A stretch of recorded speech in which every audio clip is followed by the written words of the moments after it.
Today is June 24th, 2015. This is the interview of Roman Gribbs by Noah Levinson and Lily Wilson. We are also accompanied by Jakob Schlaga and Paula Rewald Gribbs. And we are at Mr. Gribbs' residence in Northville, Michigan. Is that everything? Mm-hmm. Great. Mr. Mayor, can I call you that? Oh, by all means, yeah. Great. It's a very nice title. Could you start by telling me where and when you were born? Born in Detroit on December 29th, 1925. And where were you living when you were growing up? Well, mostly on a farm about 60 miles north of Detroit. It's in the Thumb area, Capac, near between Emmett and Capac. We're 3 miles from Emmett, which was a small town. And Capac, a little larger, but they have a high school. Emmett doesn't, so when I was in undergrad, in grade school, I went to a one-room schoolhouse, grades 1 to 8 with one teacher, and I graduated 8th grade, but there were 3 of us, and some of the classes were just 1 or 2. And then when I came high school age, I went to Capac High School and graduated from there in 1944. I was a good student. I was number 2. Number 1 was all A's. I didn't quite make it. And at what point did you move to the city of Detroit? Excuse me, the farm, yeah. It was a 100-acre farm, yeah. Wow. Yeah. When did you move to the city? Well, I went to the service first, and then because my parents, my dad always worked at Ford, because when we bought the farm, it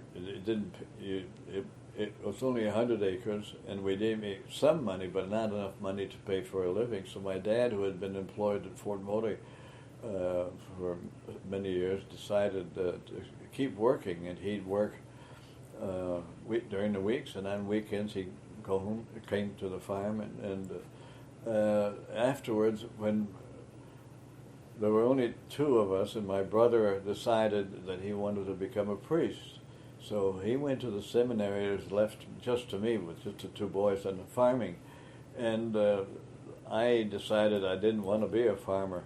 After milking cows every morning, every night, Christmas morning, night, New Year's Eve, got to milk the cows. So I decided that's not for me.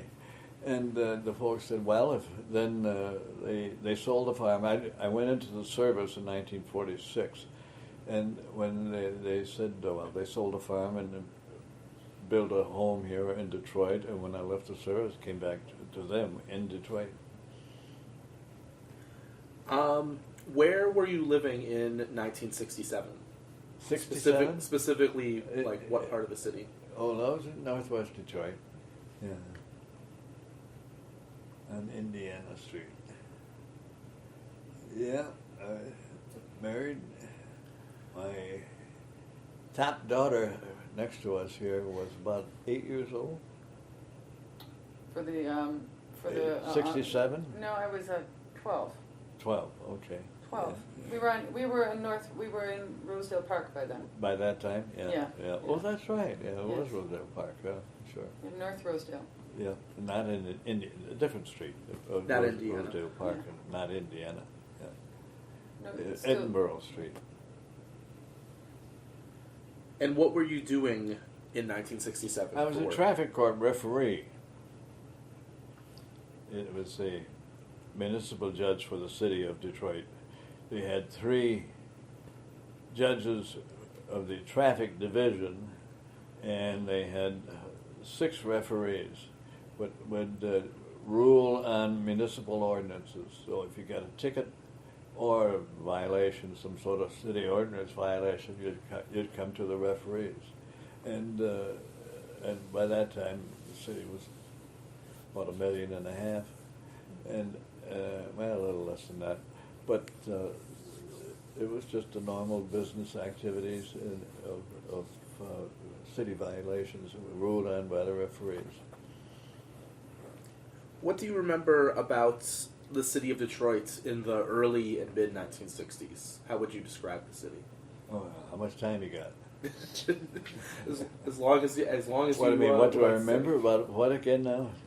Just about the city, what it looked like, what it felt like living there, Oh, the people. it was a huge municipality in my view at that time,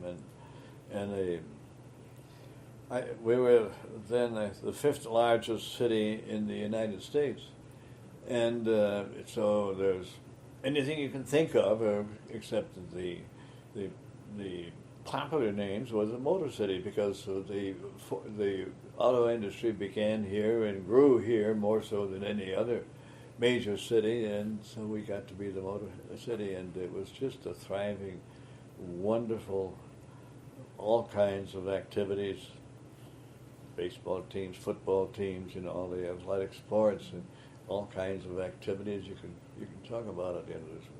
There's a river, there's all kinds of tourist activities, and so it was just a big, wonderful municipality. Do you remember where you were when you first heard about the violence and the unrest in late July? Yeah, I woke up 1967? in the morning and I was in I think, now correct me, I think it was Sunday night okay, my memory's right then, it did start Sunday night. And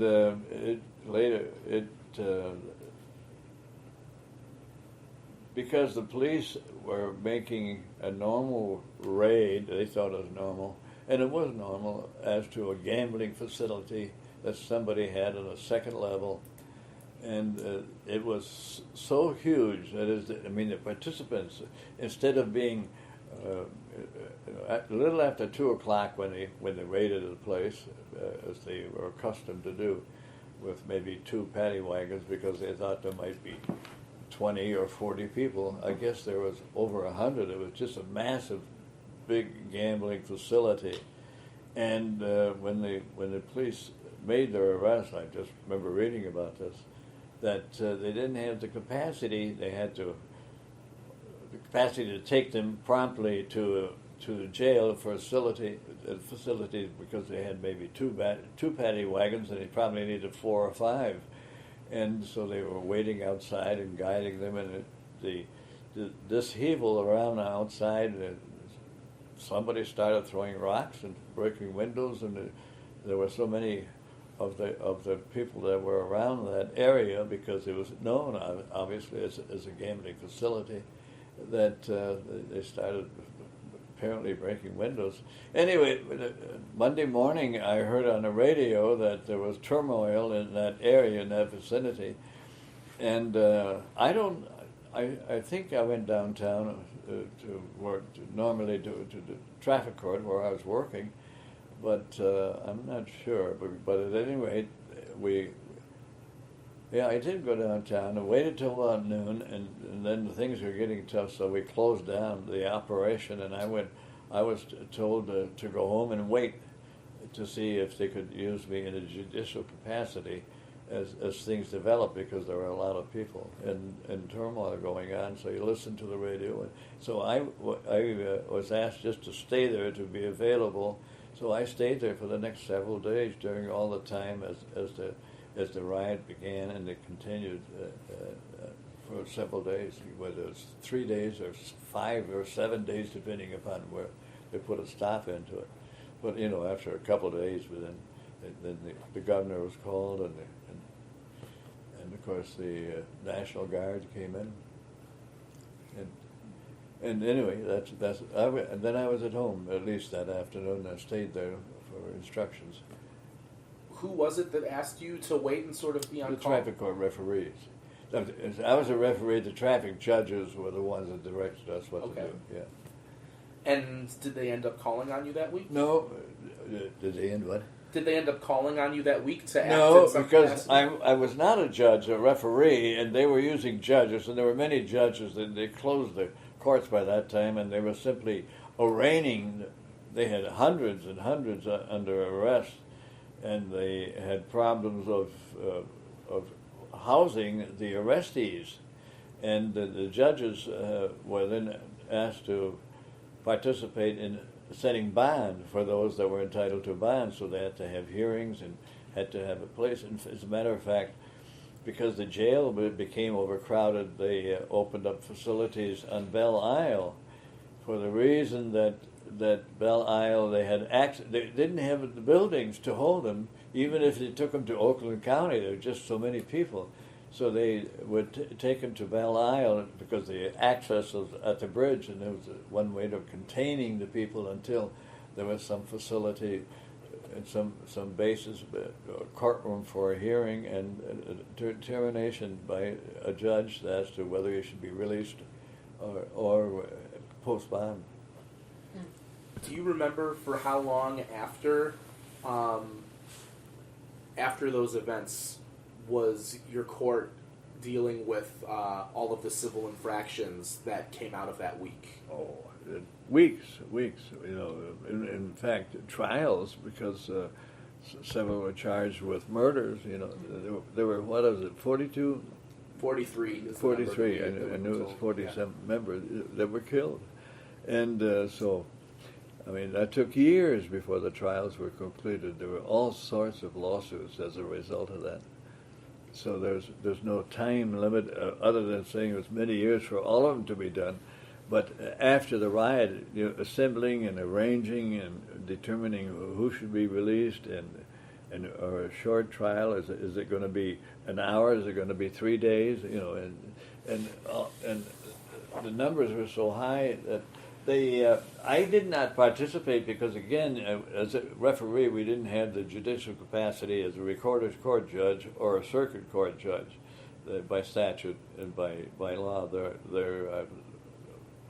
they have final authority and a lot of legal decisions, and many of them were around, of course, and they didn't need me, and I didn't at that time. I didn't have the capacity as a judge. Do any specific courts or appeals or et cetera stand out in your memory related to those events? Not really. I mean, there were so many. I read up on all of them. I remember there was a church where some people that were being hunted down started to hide in a church, and there were shootings when the police went to arrest them, and there was some death. And I think, anyway, that was one of the famous places. Now it's a few years ago, so I don't recall specifics because I wasn't a participant in those proceedings directly. I see. What are your first memories of being in the city immediately after the violence had subsided? What are the first time you were going around the city or going back to work? What are your memories of what things looked like? The devastation was really amazing. It just is almost an unrealistic amount of destruction and violence and. What do we have? What do we have? Buildings and fires and stores broken into and merchandise cleaned out in some stores. There was about $50 million worth of property damage. $50 million, and then I don't know how many blocks are covered, but others would tell you that it's going to be at least 12, 16, or 18 blocks square around and just destroyed, and it was very, very sad and unfortunate. I was just an observer, like all other citizens, because I didn't have a direct authority to participate, other than go back to work within about 10 days, when things became normal again. But as you may recall, the National Guard had to come in here to quiet down the rioting and the violence, the destructions and the fires and the thievery, you name it. It just was wild. Do you think that was necessary to call in the National Guard for that As Or- far as I'm concerned, yes, yeah. I know that the mayor first of all called. Jerry Kavanaugh was the mayor. He was a classmate of mine. As it turns out, he was in night class at the University of Detroit. I was in day classes, but we were the same graduating class, and so I knew him, Jerry, and I knew that he had been calling in the governor for help. The state police came in. That was inadequate. So then he and the governor decided to call in the National Guard. And so when the National Guard and the semi-tanks or trucks with all their uniforms came in, that's quieted down the riots when they were traveling up and down the roads, and it stopped the violence. The Detroit police, the state police, and any other additional police cities that were sending over policemen to help the city were inadequate. They couldn't do it. They couldn't quiet the violence. And so the governor and the mayor, at the governor's request, brought in the National Guard, and they quieted down. Let me give you an interesting note. Later years, when I went to the service, I skied a little bit there because there was a hill nearby. So I later went to college. I enjoyed skiing, and about 20 years later, I was skiing out west, one of the first or second times, and I was riding in a chair, and it was chatting with the fella, and he was a colonel. And I said, "You're from Detroit?" He said, "Yeah, I was there." And I said, I was in charge of the riots. I said, "What?" And he was the colonel that was sent here. And he was in command. He was telling me he was at the Book Cadillac Hotel, and he took over about half of the hotel for the armed services that were coming in, and it was just. And we chatted, and I think we had dinner that night. It was just a sheer coincidence. It was odd things that happen in the world. Yeah, small world. I may have been Vail or someplace in Colorado when we were skiing at that time. Interesting. What were your thoughts on the race relations between the citizens and the government or the police at this time? Well, it was obviously inadequate because of the riots. I mean, it wasn't just a beginning of a handful or a dozen or gamblers, but when you get to the level of the participants that are that large of wrecking houses and starting fires and diluting, avoiding the police and shooting police and with weapons and various homicides, and it's so vast. It's a community problem, obviously, that has foment's discontent to such a level that they do the violent things, and I think under the normal circumstances, that those things don't happen. There's always some reason that gives them the momentary rationale to become violent and not uphold the law. It was a disappointment. It meant that the city has to review what they were doing and in some manner and fashion develop the community with the kind of responses that they were seeking. And among other things, I was looking at all those things, of course, when I became mayor, and I had the responsibility then to improve the city and improve conditions for the people. For example, when I became mayor and I took a hard look at of the number of leadership that were black, and in the police department they had about 8 to 9 percent of the police were black. Now that's 4,000 cops at that time, and in round numbers, and so one of the first things I did is to hire a personnel person that I took from one of the maybe General Motors, and he was a talented personnel really, to train the police. With that large number of police, every year you have to train 300, 400 new police officers. I said to him, improve the academy, and I want at least 50% of each that you hire to be black, but I want them competent black. And he did. And he more than doubled the black representation. We had almost 40%, not 40, but 20, a little over 20% of the total policemen were black in that four-year period based upon that directive. And that all that means is that the Negro community, the black community, sees people in authority that they recognize and will listen to, even if they're inclined to be anti-white or anti-black or whatever. But it's a mix that was warranted.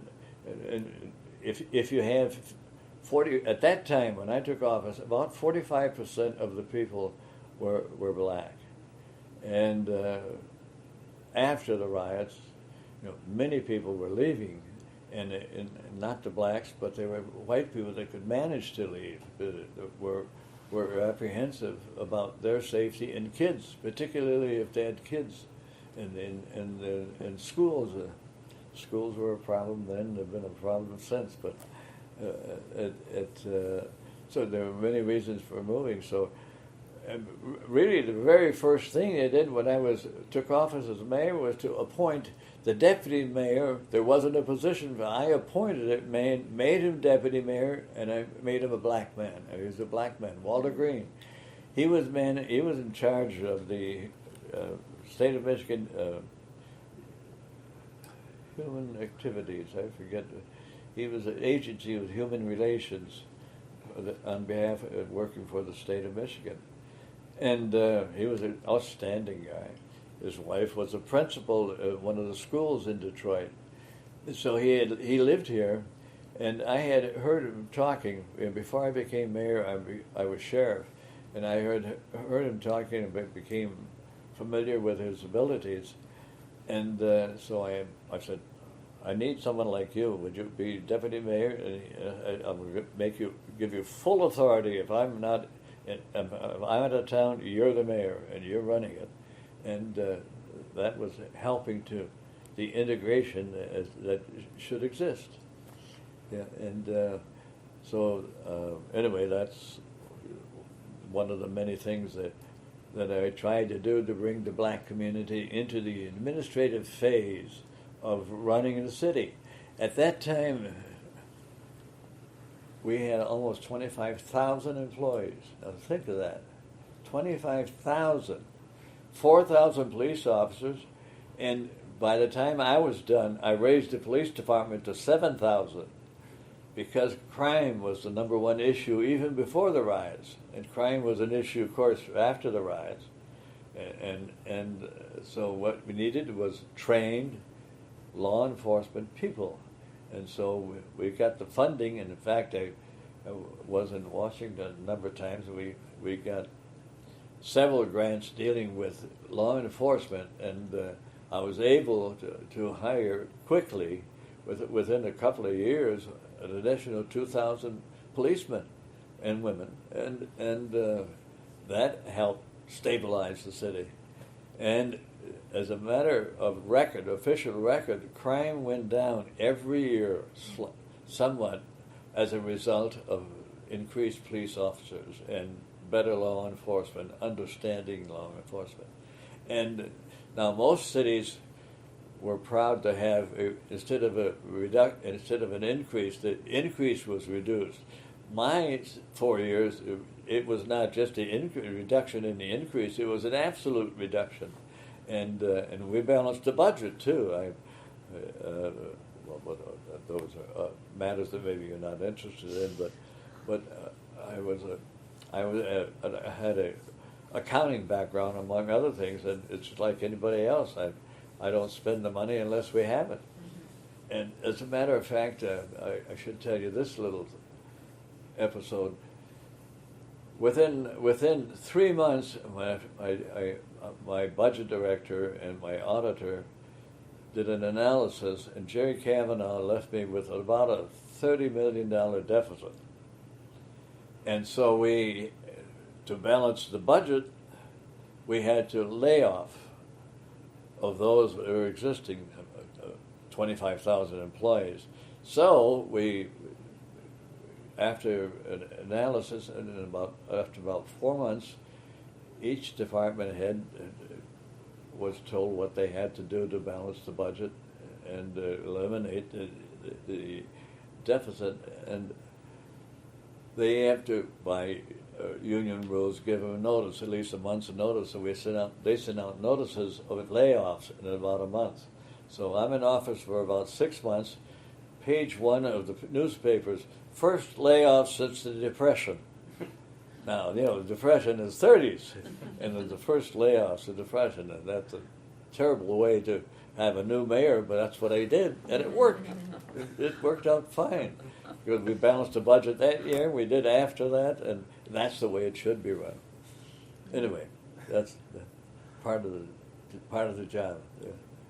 Understandable. I wanted to rewind a little bit, but continuing to talk more about your professional political career starting in the late 60s. Can you tell me first about your role as the Wayne County Sheriff? Oh, well, I was a traffic court referee, and I decided that I did that for about a year, and then I went into private practice. The sheriff of Wayne County got into trouble, and he quit. And he was charged with payola. He was, among other things, if you gave him $100, he'd give you a badge as honorary sheriff. Well, people were using that. I'm an honorary sheriff and so forth, and among other things. Bubek was his name, and he was a good guy, but he made some mistakes, and he was charged, but he resigned because he had a pension from the city of Detroit. And the appointing authority are 3. And the appointing authority appointed me as sheriff, and then I was up for election, and that was in '68, and then early '68, and then in the fall I was running, and I was elected sheriff of Wayne County.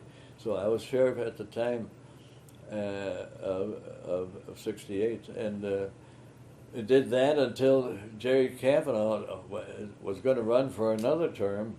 And he decided late not to run, and other friends of mine, they're like councilmen that I thought would be competent to run. I was politically active, of course, and I wanted to run, and they decided not to. So finally, somebody pointed me. I said, "Well, I let out some feelers, so to speak, and had tested the waters, and they looked good. So I decided to run." Had no idea before that to run for mayor that there would be an opening that I'd ever want to be. But having been sheriff and had seen what had happened, I figured maybe I could do it. And I was elected. And it's interesting that for the first time, one of the 2 nominees was black. And so that brought up the racial matter again, unconsciously, if you will. But he was a good guy. He was the county auditor, and he went on to have a state office. And even though I defeated him, but not by much, it was a close election, but it was a good election. And I think I had I really enjoyed the 4 years as mayor. Yeah. Could you tell me more about the campaign that year with you and Richard Austin, and what the mayoral campaign was like, and what your platform was? Well, my platform was I'm sheriff. I'm experienced in law and crime, so I hope to solve the criminal problem. number one. And then the economic problem. I said, I'm going to balance the budget. Jerry Kavanaugh didn't balance the budget. He did a number of years, but not all of them. And I by responding to all the questions, I was going to bring in everybody and a representation for the black community, and I did. And it was the standard kind of, are the lights working? Are the streets clean? Are the parks clean? Well, you have 25,000 employees. The Department of Parks and Recreation probably had 1,200 employees. They had a lot of parks in the city, and when you have at that time we had between 1,300,000 and 1,200,000 people. We had 1,500,000 up until the riot, and then it went downhill because a lot of people were moving. But there was still about 1,250,000 or 3 when I took office, and hopefully stabilized the city sufficiently that people would be more inclined to stay here, and that's the way it worked out for me. I think we had a good 4 years. Do you remember, were there specific measures taken in the campaign to attract black voters, since their other choice was the first black candidate that they had seen for mayor before? I don't understand your question. How did you appeal to black voters? Same as white. I've treated them equal. Okay. The only difference is the skin, in my view, and that means nothing. Mm-hmm. And such as one of the greatest guys in communicating to everybody was Walter Green. Mm-hmm. He was the deputy mayor. And when he would go out to speak at church, as a mayor, I had 4 invitations to every night, for every night for the whole 4 years, because all of the churches, the organizations, there's the east side, there's the north side, there's the south side, and the west side, and when you have 1,300,000 people, there's a lot of churches, and you can only go to so many. But anyway, so he would the saying finally got, well, if Green is here, Gribbs ain't coming. And so I was able to send him to speak to the communities on behalf of the city, and it was great to have him. He ended up when I announced I was leaving office, he then took a job with the Detroit Bank and went to with one was an official with one of them.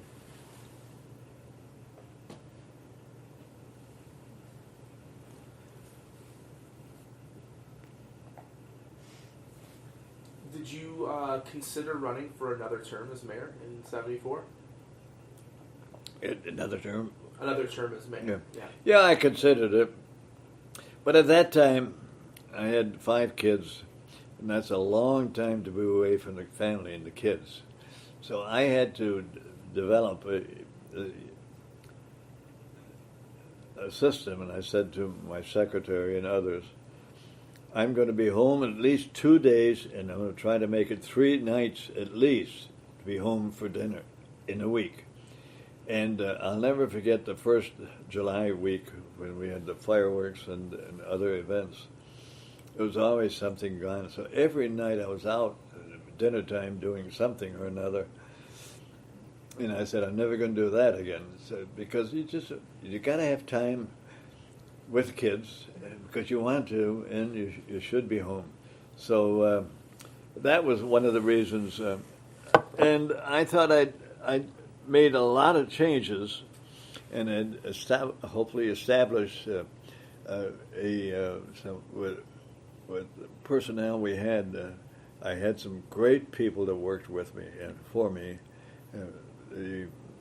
My auditor, Bob Rosell, he went on to be he was executive vice president for Campbell Ewell. And my attorney went on to work for Ford. No, Chrysler, and he became an official with them for Chrysler's, and in an executive position. And it was just I had some. My police department, when because of crime was the number one issue, I made a national search for a police chief. We called him chief of police then. And so I hired a fellow named Murphy. He had been president of the police foundation, a national foundation, and became a cop in New York City, and then went to Rochester, New York, and was, I don't know whether a deputy chief or something, and then he became the head of the police foundation. And I had a search committee look, they had heard that he was unhappy about doing the organization work, wanted to get back into police work, so I interviewed him. Boom, he took the job. He came over here in Detroit, and he did such a good job that the mayor of New York, Lindsay, called me a year after he was here. He said, "I got to have a new police chief. Do you mind if I talk to Murphy?" I said, "Come on, he's good." He said, "He is good." He said, "No, go ahead, talk to him." And so Murphy took it. I tell you why, because he had a department of 5,000 or 6,000 police officers. Here in New York, it's 25,000 cops. And because he was initially a patrolman there, started his career there, he ended up with a full retirement. If he only worked a day as the police chief in New York, he gets full retirement. So all those benefits. But besides, it was his city, so he went back home as chief of police. So I lost him, and then I promoted the assistant chief at that time. What was it that made him such an effective leader of the police, do you think? Well, he said, "You want to be a command officer? Get a degree, a really command officer." So up to a lieutenant, he would promote. But beyond lieutenant, I want you to get a college degree of some sort, or at least a couple of years of police training, academic training. That was just one of the things, and the integrity and the training. And he's the one that helped me pick out the personnel director that hired the cops, and he was just inspirational. He was very sharp. Yeah. He worked for Lindsay for, I think, 3 or 4 years, a long time in New York, yeah. So before that, there were no educational requirements in the police? No. As a matter of fact, the police chief was, I think, just a street cop from, although a lot of them would take college classes sometimes, but on their own, but it was not required, yeah. Just as long as you're a high school grad, you could become a policeman. Could you talk about the stress units in the police department? Oh yeah, have you read up on it? A little bit. Yeah. Well, stress unit was simply a law enforcement technique that went bad. Went bad in that it was not properly supervised, and before I became aware of it, they had a couple of misfortunate and too aggressive events that they became be notorious, and I had to change it officially. What stress is a group of 8 to 10 policemen that would go into a high crime area and just not as cops, but just walk the streets in regular clothes and became familiar with the business people and the community there and get their confidence, so they would help point out the criminality that would come into that community. It was a high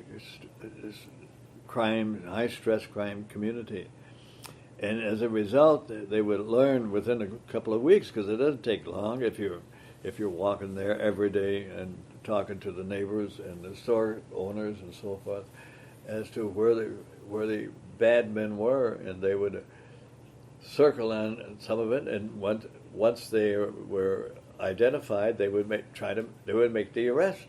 While there was such violence, that the groups that would resist, and there were shootings in the effort to arrest, and that's what the stress. It was, I forget what were the words for the Stop the robberies. Stop the robberies. Yeah, something. Enjoy safe streets. Yes, enjoy safe streets. Yeah, and particularly one in particular, but there were several of the police were very aggressive. Now, you know, as we're talking at a time when we've had shootings that almost start riots in other cities where policemen killed a black man. Several of them in the last 6 months as we're talking. And Ferguson and what other place? Baltimore. Yeah, Baltimore. Yeah, I've talked about Baltimore. So it's that kind of event that aroused the people, and it was getting the very rabid, agitating kind of community leaders that were not the best for anybody. Anyway, we're agitating, and stress was then becoming a basis for the election. When I decided not to run for mayor, which is about a year, I announced the right after Christmas, a year before my term was ended. So it was known that I was not going to run again. I did it primarily to give my good people an opportunity to find another job. Really, I asked them to stay, but I said to them, to my department heads, I said, "Hey, find yourself a job, because I don't want to surprise you in the middle of the summer and say I'm not going to run late." And there was no reason to wait, and because I had made up my mind. We had started enough thing. I thought the city was financially sound, and it was improving, and so I made the announcements, and that became an issue, and during the campaign. So Coleman Young said, "Oh, I'm going to ban them," and he did. But no big deal. It was just a police group of 8 or 10 cops that were put into another responsibility, and it was just mismanaged. What made it so difficult to manage that group or to keep things organized regarding their work? Say again, what made it?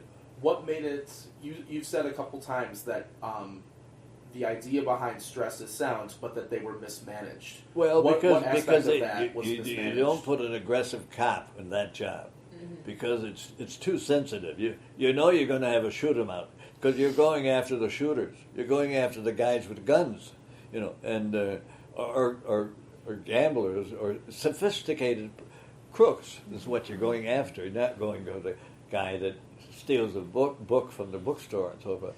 You're going after the organized crime, and you're going after those that are not organized but violent and use guns, and so you have to have the right personnel, not only in charge but doing that kind of work.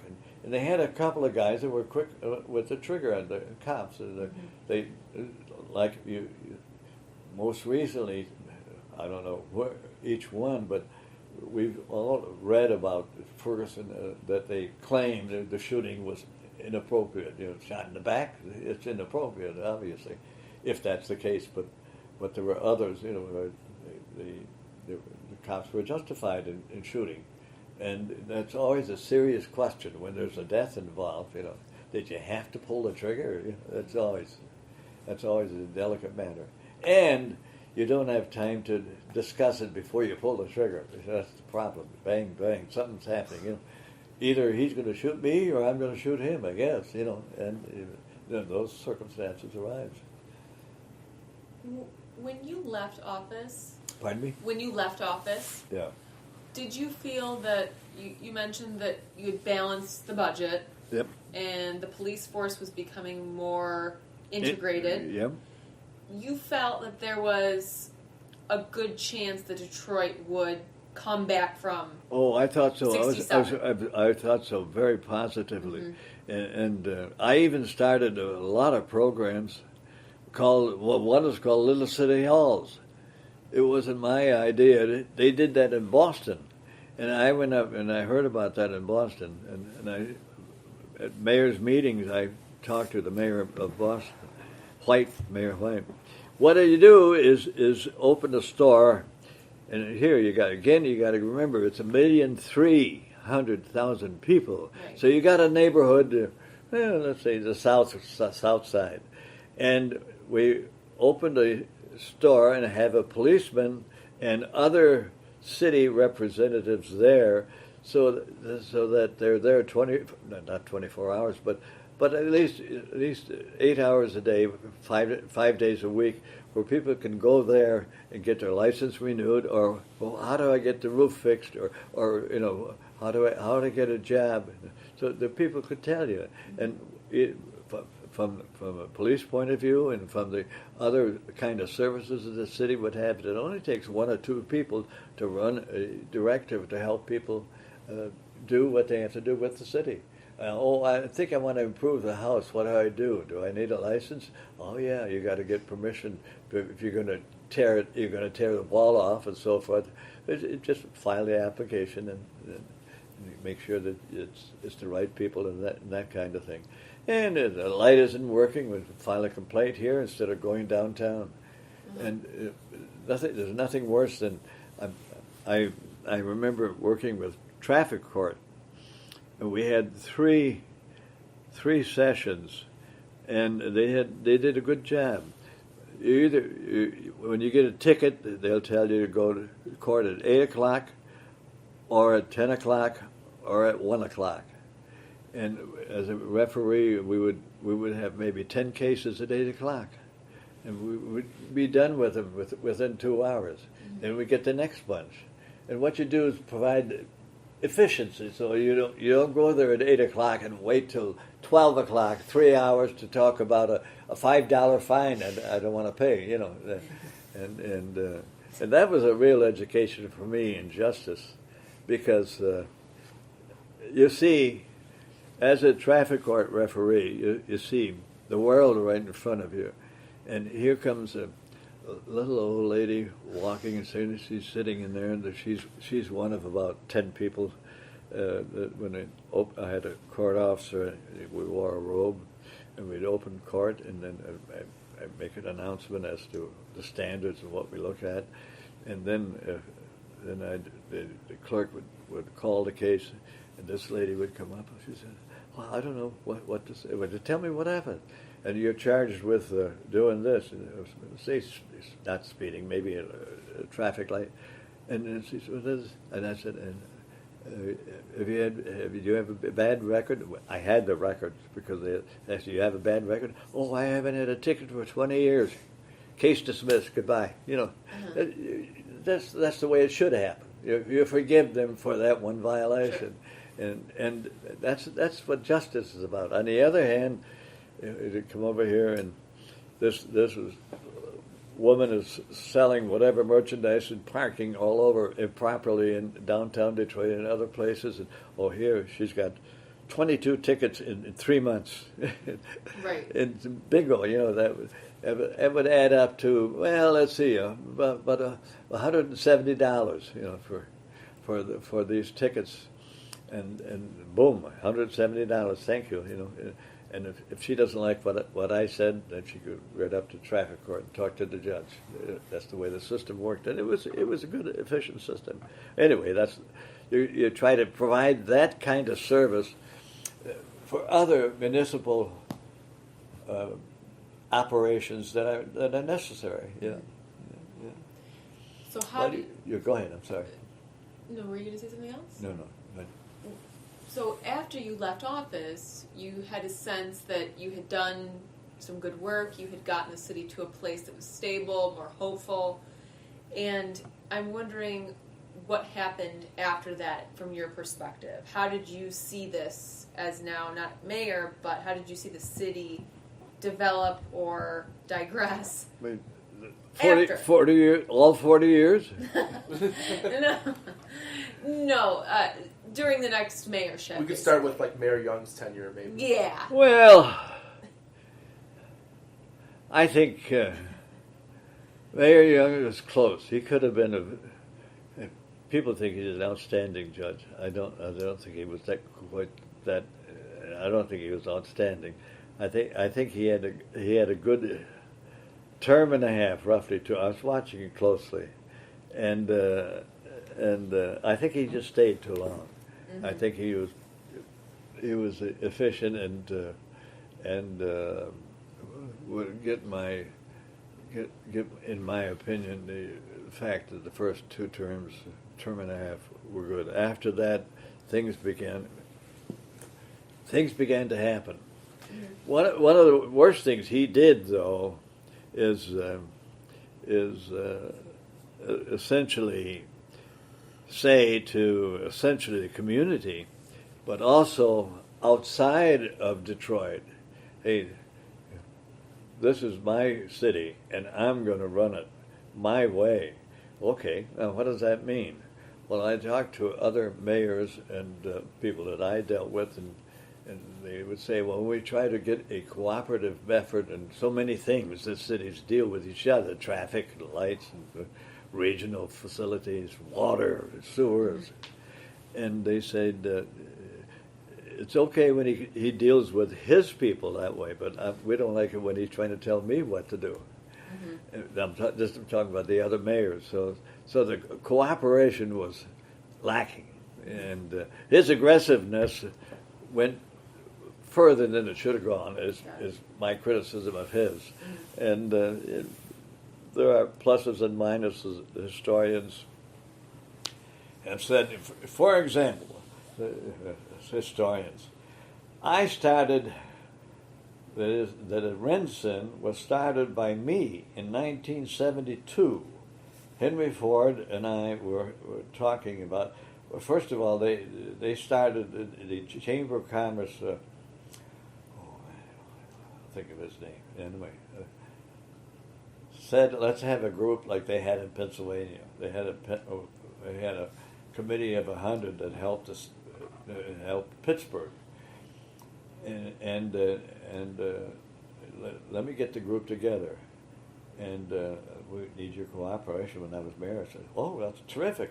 So he established Detroit Renaissance, and the Renaissance was all the executives of the major industries here, and he added up about 30. We ended up at about 33, starting with only the executive of each organization, which meant for Ford, Henry Ford II had to be there to vote, and General Motors, it had to be Fisher, or whoever it was. Murphy was then the chief executive of General Motors, and Chrysler was Townsend, and then the banks, and then the utilities.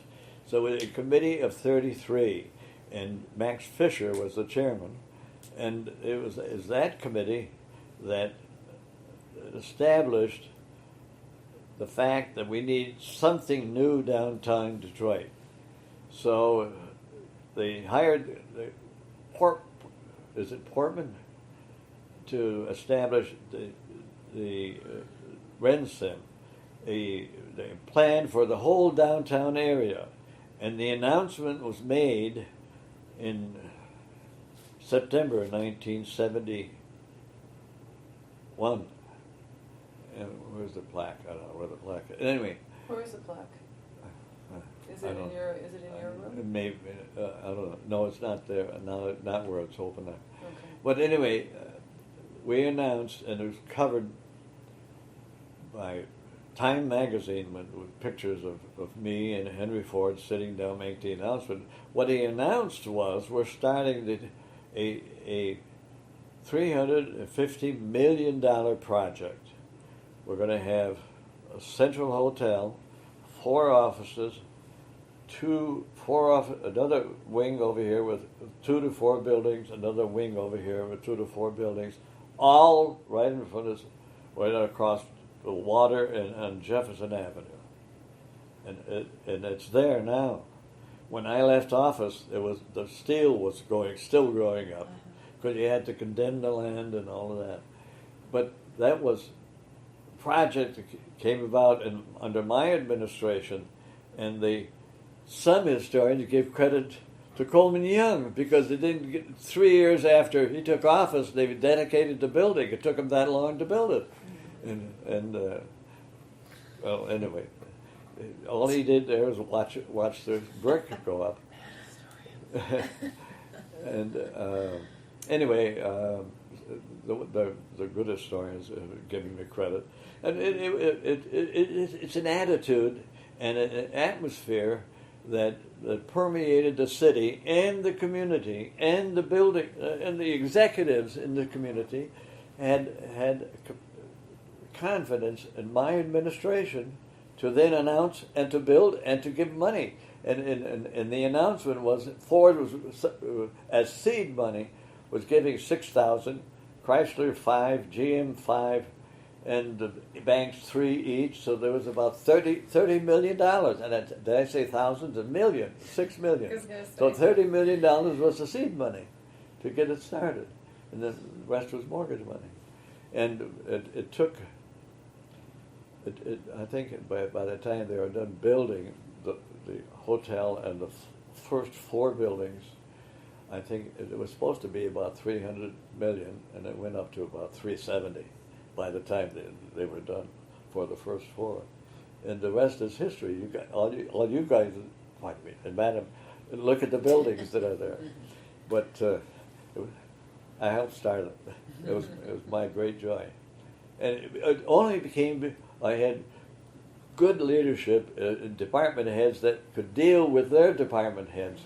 They could deal with General Motors and executives and lesser ones and so forth, and build confidence in the community that city is worth rebuilding. It just needed rebuilding. Let's start with downtown, because if you're going to build, so we started with downtown, and we had a great start, and it went well for a while, and then it started to go downhill. When you say it went downhill, from your perspective, how did you see that happen? How did you see it happen? Yeah, how did you see that when it went downhill, so to speak? How did you see, what were the signs to you that was going on? I really don't know, except to answer the question, except to say that it really broke my heart. I think the attitude of Coleman was my city, which means, hey, it's going to be all black. It's not going to be that. I mean, what do people think? You know, if Coleman says my way, or you he used swear words, he hit the road, you know, and he was very open about the cuss words and his command and so forth. And then Dennis Archer came in; it was different. It was better. But during that time, it went downhill, and it went down. He was. That's why I said his first 2 years. When he had 2 more years, it's a long time for that kind of attitude to stay in a community. What you need is a community. Oh, he's a nice guy. Oh, that city has promised. They're building downtown, and I think I'll build. I think I'll go to Detroit. But if you have the other attitude, and he's going to start a business or put a branch in Michigan, instead of Detroit, they'll go to Flint, or they'll go to Westland or wherever, Dearborn, a lot of good towns, and that went downhill for a lot of reasons, and that's one of the reasons. And if that situation arises, people leave and leave and leave, and that's what happened. When people leave and leave, now one of the things that I should mention that I've always had a problem with is that the mayor has nothing to say about the education. Okay. The educational system traditionally has been not only here but throughout the United States, primarily a separate entity with a separate board and a separate command administrative people. When I was mayor, I spoke to the school board at the beginning in the first year, and I spoke to them in the last year when I was leaving office. And they were very courteous and everything, but they said, "Nice to see you." And essentially they said, "Goodbye, nice to hear you." I said, thanks for listening to me. But essentially, as you know, and history has shown that over and over there are different leadership in the school system. Now, if you're going to have kids and you want to move someplace, what you have to have is safety so the kids can play. You have to have that. And you have to have a good school system. Right. Not just a system, but a good one. Right. And if Detroit was having trouble back then, 45 years ago when I was mayor, it was not a good system. And I spoke to them directly. And they hired their superintendents. 2 years later, boom, they hired another superintendent. 3 years later, another one. And money and all that. Well, and I've been always close to education. I lectured at the University of. I taught for 3 years at the University of Detroit, and I've been close to education. And at any rate, some cities, some major cities, I think Chicago, San Francisco, and some other. Since I've been in office, the city has given the mayor the authority to appoint the superintendent of education. That's okay. And well, that's a petrit. That's just a life of mine. It's a thought of mine that if an educational system is not working, the citizens should appoint the mayor and put him in charge. Mm-hmm. If you got one man, it's different because either you'll get someone good or else you get him out of there. Right. But if you have a committee, then you change the committee, they have someone. Then years later you got a different committee, or they'll appoint him. If they can't do it, I don't know if you have experience working with committees, but if you have more than 3 people, you have 3 people, you have 3 opinions. If you have 10 people, you have 10 opinions, and you compromise. It's always a second or third or fourth compromise to get somebody appointed. But that's my view. And I would have, I appointed an outstanding chief of police, and they worked. Both of them were outstanding, and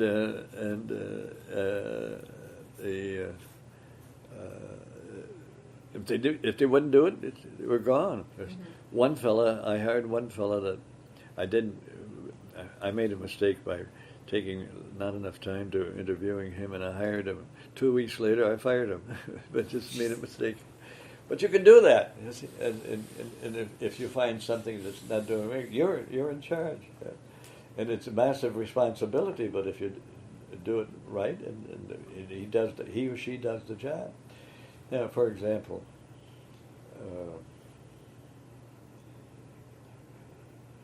Ridgway, sure. What? Bill? June. Pardon me? June? Yeah, June Ridgway. June Ridgway was a neighbor of ours. She helped me in my campaign. And I said, "Hey, why don't I give you something to do?" So she, I made her secretary to the auditors. No, not auditors. The secretary to Tax assessors? Tax assessors? Yeah, that's right. Yeah, the taxing department. And she then became an expert by going to classes, and within a year, she was a class 4 assessor. That's the word, assessor. Yeah. And so she would go there and look at a plant and establish its value, and we would tax according to the value that she set, that the assessor set. And she was such an outstanding person that later on I put her in charge of other work, and she ran Coble Hall under Coleman Young. She whatever else. And it's good people like that I was able to find, And when you see them, you recognize it. I really recognized it in her, and so I moved her up the ladder as quickly as I was able to. She became one of the assessors, and because she was trained for it, she was doing the job. Backtracking a little bit, you mentioned before your interactions with Jerry Kavanaugh that you guys were classmates together. Yeah. Could you tell me your thoughts about his tenure as mayor of the city? Oh, I thought it was pretty good. He was he in fact was so effective that they were thinking that he's going to go up the ladder and maybe run for senator or something, and he did try to run later on, but the riots broke his heart because that was a devastating factor in his administration. He was in his election. They attributed the black community to electing him because he was treating the black community. Now that's 8 years before I went into office. He had 8 years. He had 2 4-year terms, and because he was a 33-year-old kid, but he when he campaigned among the black community, and they liked him, and he was well received by the black leadership, and he was elected mayor, and he was easily elected a second time. He was doing work, and he was getting acclaim nationally. I got some acclaim nationally because I ended up being the president of the National League of Cities, which is another chapter we could talk about going to Lansing, going to Washington, and getting their support and their money, particularly when they needed this. Both the state of Michigan and the feds at that time. I remember Nixon was the president. I remember that Martha Griffiths was a congresswoman, and she was effective in the House, and I knew Martha when she would listen, and she was effective. She was a no-nonsense legislator, and I got her and others to. And Ford was the leader of the House at that time, Joe Ford, and I remember going there and telling them the feds need to give money to the cities because the cities have the responsibility to take care of their poor, and it's a disproportionate responsibility. So the city of Lansing has some poor, but nowhere near the number of poor that the city of Detroit has, or the city of New York, or San Francisco has. As a matter of fact, at the second meeting of the National League of Cities, there were 2 organizations, U.S. Conference of Mayors and the National League of Cities. And the National League of Cities is a bigger one because it uses it bigger in terms of participants because they have department heads and not just the mayors, but the others are just the mayors. So anyway, I was active, and I said, I said to the mayors, let's have a meeting. Why don't you come to Detroit? If 8 of you guys come to Detroit, 8 of us went to New York and went to Chicago, went to San Francisco, and at one time and say, we need these monies. There's a federal, because we were assuming a responsibility that's broader than the cities. The cities should not have the financial burden. And sure as hell, we got aid. We got aid from the feds about a year later. But the first meeting was held in Detroit, and Mayor Lindsay here, the mayor of Chicago, he wasn't one of the group. He was sort of an independent. But San Francisco was Alioto, and Los Angeles, I forget.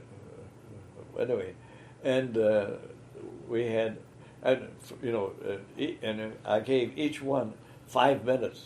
So there was 8 of us, so maybe 10 of us. So, and man, all the press and the TV and we got that notification when we went to Frisco. Then we told the people and the legislators in Congress about that. So we finally federal aid. We finally got legislation passed by by talking to Gerald Ford and talking to Martha Griffiths and talking to the community by the meetings of mayors. And anyway, I became an officer, and when in my fourth year in office, I was president of the National League of Cities. I enjoyed that very much.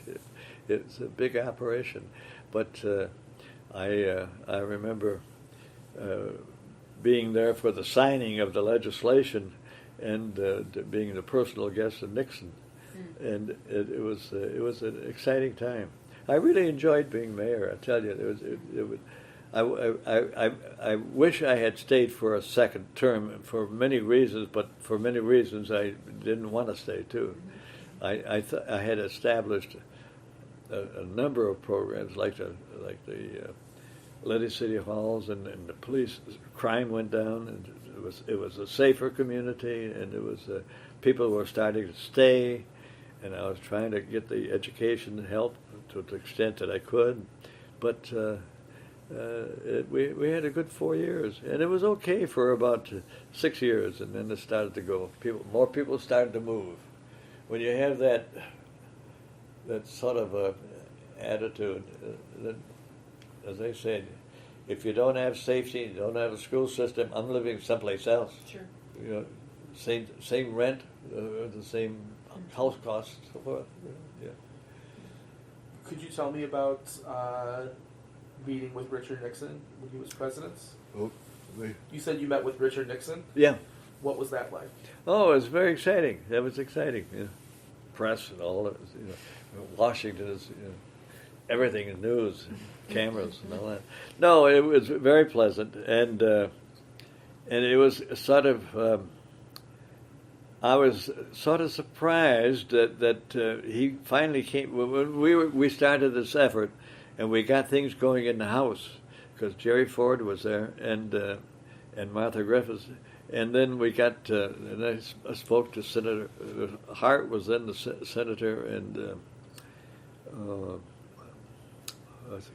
what's the guy that Regal? Were you looking for the other senator? No, and yeah, the other senator. Wasn't it No, Regal? it wasn't. May have been Reagan. I forget. It's only 42 years ago, 45 years ago. Anyway, we got it going there, and finally we had to get, because the president was in sort of a wait and see kind of from his staff. We finally got him aboard, and so it was a pleasure. And of course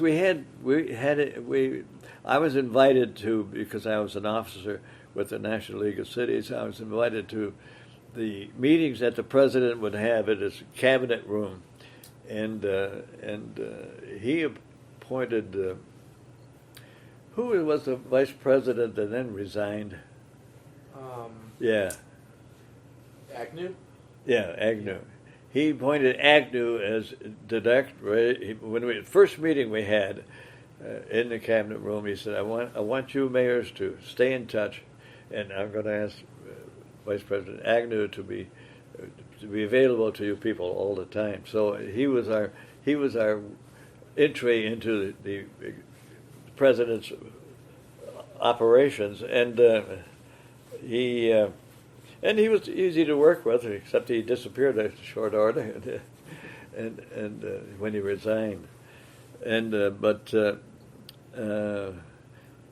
the only time once a year we were invited to meet with the president in the cabinet room, and I was there, starting with the first year, each time, and then last year I was president of the national, so I was sitting right next to him. He would have in the cabinet room, and down there was ex-governor Romney, who was then head of HUD, and I was next to the president. He's at the end of the table. That's sort of a strange relationship, I thought.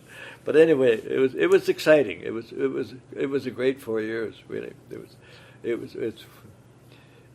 When you think back as to the responsibility, and if you do your best and it works out, then there's great satisfaction.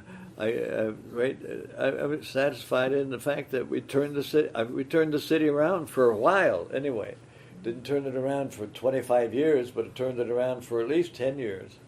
And it was a good place to come to live and to be a citizen. And then things started to go to hell when good people start to move out, people that have initiatives either with businesses or keeping houses fixed and all of that. But if you get just the lazy ones or the ones that don't do anything, then the good ones move out. Mm-hmm. And that's what's happened to Detroit, unfortunately. Where is it now? Now it's about 700,000 people. Mm-hmm. From 1.3 million in less than 40 years. Really, they've been going here for about 30 years. Mm-hmm. And the employees, I had 25,000 employees. Now they have about 7,000. No, maybe it's 10. It's about maybe 10,000 now. And because fewer people are needed. Yeah. I just had a couple more. Well, I guess following up on that note, what would be your, in your experience as mayor and your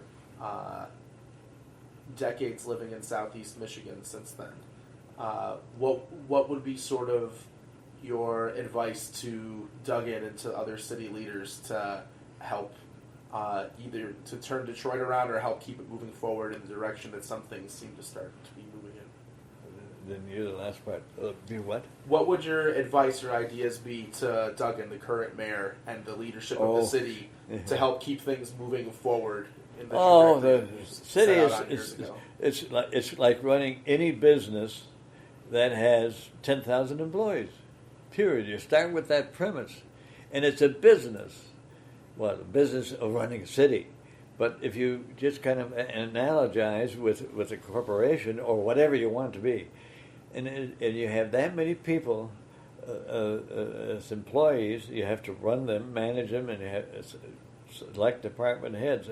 And that was my good fortune. I had the good fortune to find people that had competent, that were willing to work with me, and that makes a difference because sometimes you had competent people that they don't want to or don't want to move. But I got, as I say,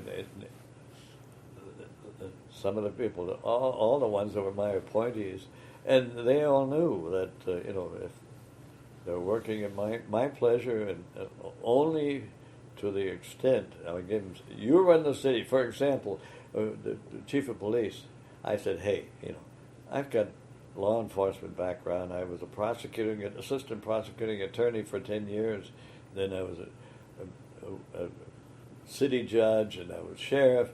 I said, but you're running the police department, and if you got a problem, I want you to keep me advised as to any serious problems or major efforts. But by and large, you hire and you fire, and you're in charge of that. But do it right, and that's all I want. And that they all did. When you have people, whether it's running 1,200 parks and recreation or 8 people with the planning department, the city planning department has 8 or 10 people, and it's same responsibility.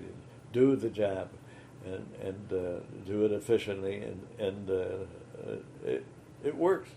But you got to have the people, and I was lucky enough to have the people to make the city turn around. And Jerry Tanyan, for example, Jerry Tanyan was one of the people in my office. I had an office of about 6 assistants sitting at my right hand, and Jerry was my coordinator for my law enforcement fire department. He was in touch with it. He was a former FBI agent, and I hired him when I became mayor because I knew of him and his work. And as a matter of fact,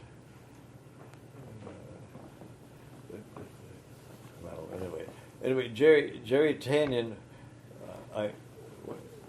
when the police chief left toward the end of the last year, around September, and I appointed Jerry Tanyan chief of police because he was familiar with it. It was only about 4 to 6 months left. Well, about 4 months left. And I made him chief of police, and he was so good that Coleman Young kept him more than 3 years, longer than many of the police chiefs last from 1 to 2 years generally, and sometimes 3. And Tanyan with Coleman, and then as Jerry says, the FBI was checking into some of Coleman's activities, and Jerry didn't tell Coleman Young. And Coleman Young got wind from somebody that the FBI was checking out on some of the whatever activities were, and he called Jerry and he said, "Why didn't you tell me?" He said, "Hey, I was in confidence. They told me in confidence I couldn't do it." So he fired him. But that's the way it goes. And Jerry's an outstanding guy. He's been practicing law. I still visit with my colleagues from time to time, and it's a pleasure to continue to visit with him and through the years whether we do other things. All right. Just one last question for you today. Bringing it back, since the focus of this project is July 1967. Many people categorize those events as riots. Would you use that word? Yes, I would. Yes, I would. Yeah, what other words do they have?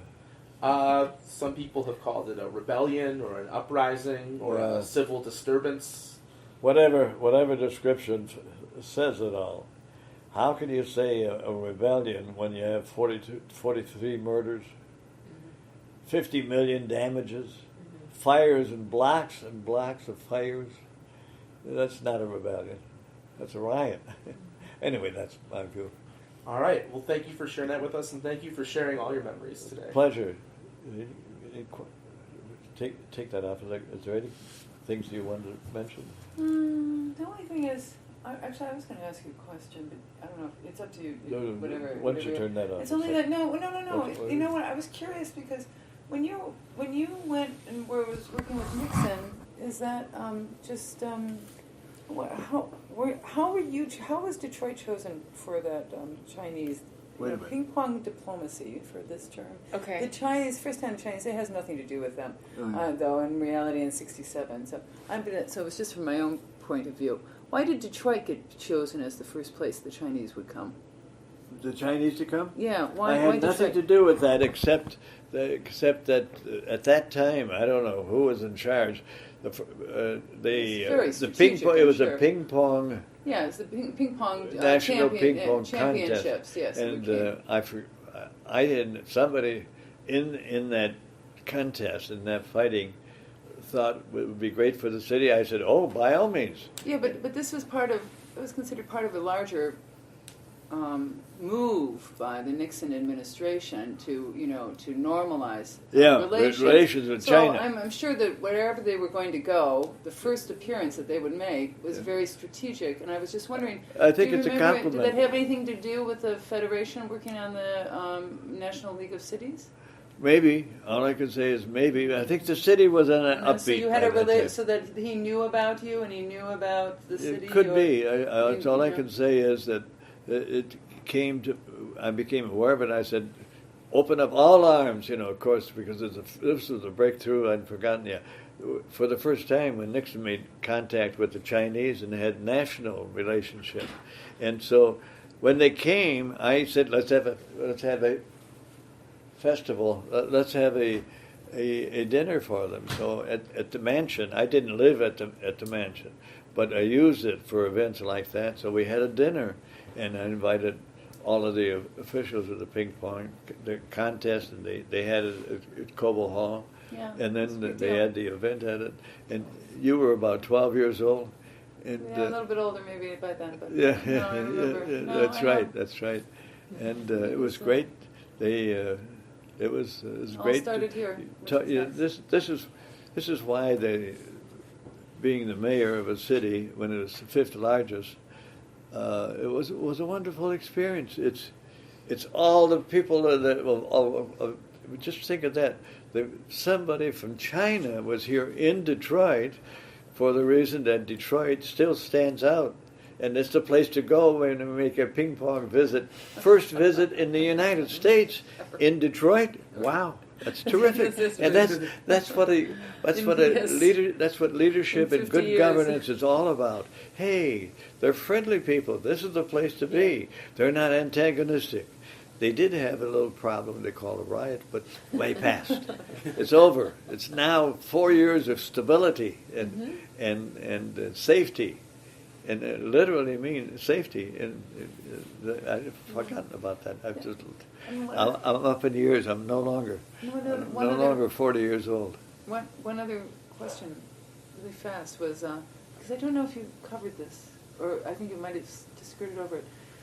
At the time that you were running the campaign against Austin, did you talk about with Austin? Were there debates? Did you deal with the issue of the riot during the campaign? Oh, sure. Was it a big We'd topic? We answered. It was an open question. Usually, the two of us would be before a panel of questioners or a group. We had, as a matter of fact, we had 7 debates, public debates, for at least an hour each. Each channel had 3, and channel 62, I think, had 3 more by themselves.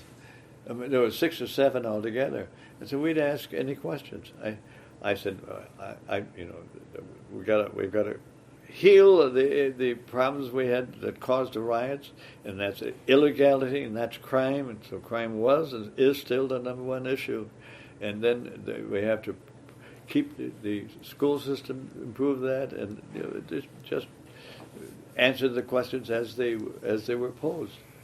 But it was always it was out in the open, particularly since you had a black man for the first time. It was one of the 2 nominees for the final election. But there were about 10 people, including, remember, Mary Beck was with the city council. She was running, and the former Ed Carey, another councilman, was running. Anyway, and me was the sheriff of Wayne County. He was the auditor of Wayne County, and the 2 of us were the 2 that got the top votes. And I forget what the primary was, but in the final vote, I barely won. The margin of winning was about 7,420, something like that, out of 400,000 plus votes. So it's a teeny margin. It's less than 1%, but it's a winner, and it was that close because I like to think it's 2 good men, and I happen to get an edge on them. That's all. And in looking at the changes in the city, I knew we were going to have a black mayor after a short period of time because the majority of the people, as the people are moving out, 80% were white and 10% were black. The moving out because they wanted to move out. It wasn't whatever reason they had to moving out. And by the time I left, I don't know what it was particularly, but it was probably 55% black by that time. In the 4 years, percentage-wise. In terms of the number of whites and blacks. Anyway, good question. I've forgotten about. That was a wonderful event when the Chinese. We got national news. Now that was a big plus for the city, that nationally they know that the first Chinese ever to come over here came to Detroit. Yeah, and it's like, oh yeah, did you build that building? No, it was during my administration. Detroit Renaissance. Anyway, that's it. Anything else? No. I don't think so. Thank you so much for Thank sharing you. your It's stories been a with us pleasure. today. As you can see, I like to talk, and I'll, Good. That's good. We like to listen. Be here. It's a pleasure. You. Yeah.